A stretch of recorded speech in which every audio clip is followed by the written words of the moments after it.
What's up? You got your boy Dyreck, aka Native Shades, reminding you to like and subscribe. Cause does this sound familiar to you? Come into my bedroom, honey. What I got will make you spend money all night long. Or, baby, you make my love calm down. Din, din. Ooh, you make my love calm down. Or every breath you take, din, din, din, din, din, din, din, din. Every move you make, din, din, din, din, din, din, din. Every bond you break, every step you take, I'll be watching you. Din, din, din, din, din, din, din, din, din, din, din, din, din, din, din, din. Since you gone, I've been lost without a trace. I dream at night, I can only see your face. I think I knew it. Yes, ladies and gentlemen, we're talking about the Oberheim DMX drum machine. What had happened was...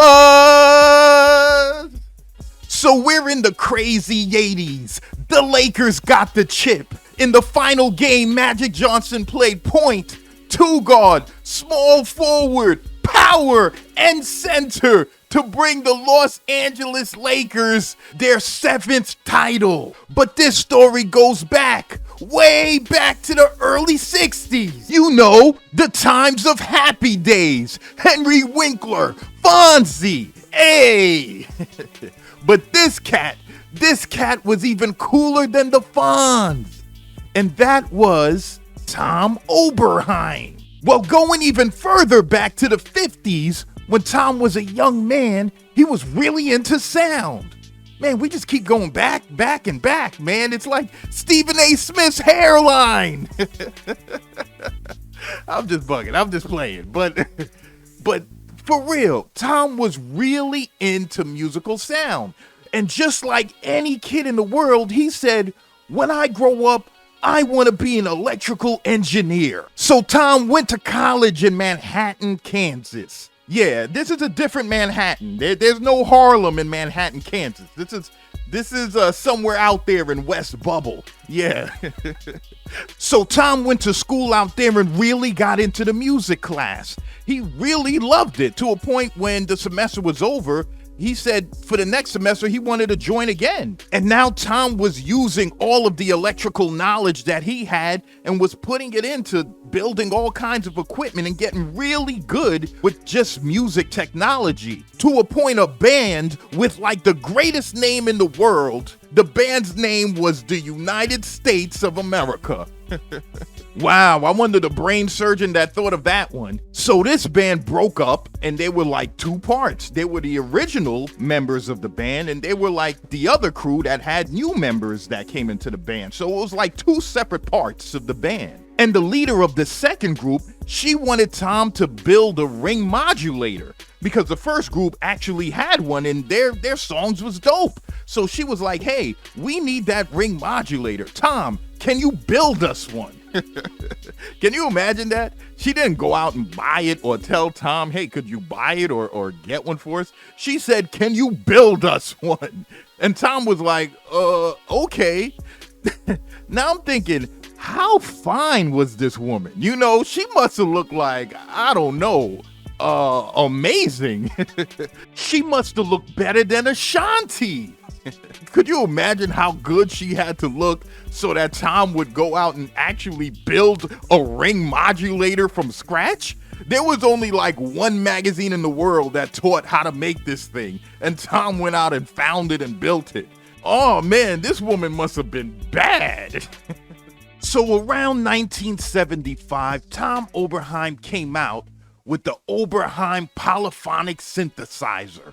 Before this time, all synthesizers were monophonic, like the Moog and everything like that. But the polyphonic synthesizer, that brought in a 4-voice polyphony synthesizer. So Tom was in business. This synthesizer cost about $4,200, so he sold a ton of them, so he was good. But give it a couple of years and he ran into none other than Roger Lynn.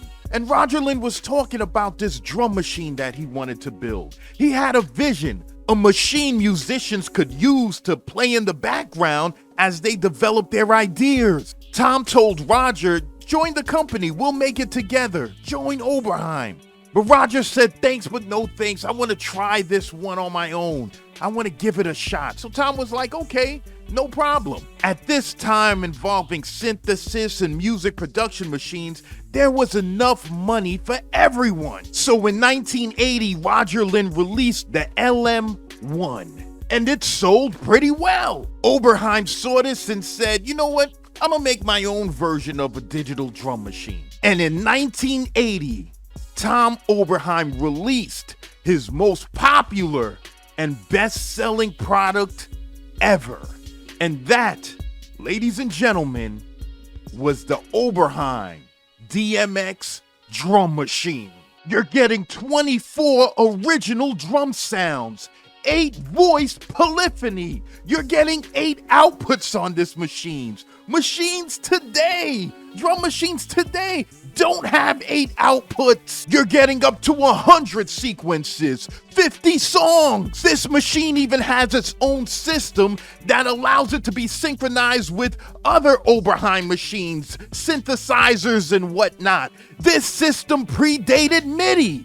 They were thinking futuristic with this joint. The data format is 8-bit, but with the PCM, you can increase the resolution to 12-bit. This machine contains original drum samples made by musicians, not samples made by synthesizers, because at the time, the synthesizers really couldn't give you that realistic sound. So they actually had musicians drum everything out. This machine has a swing function, rolls, flams, 8 VCA sliders, 24 pads. And when Oberheim released the DMX drum machine, everyone loved it. From Run DMC, Prince, Madonna, everyone couldn't get enough of the DMX drum machine. They sold like hotcakes. Everyone loved that gritty, dirty sound. And the funny thing is, it wasn't by choice the sound was gritty and dirty. It was basically because they couldn't afford the cleaner sampling sounds, like the Fairlight.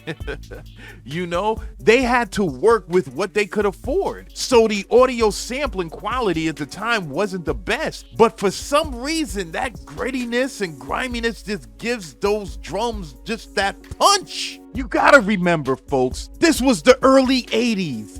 These companies like Lynn Electronics and Oberheim and everything like that, you would think they had everything under control, but they really didn't.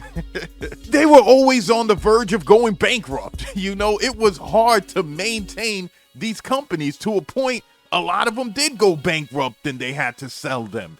You know what I'm saying? These guys had it hard, man. They were bumming rides off of coworkers. You know, like Josh from work. You know, Josh already gave you 2 rides this week, and you see him down the hallway, and you're like, hey, Josh.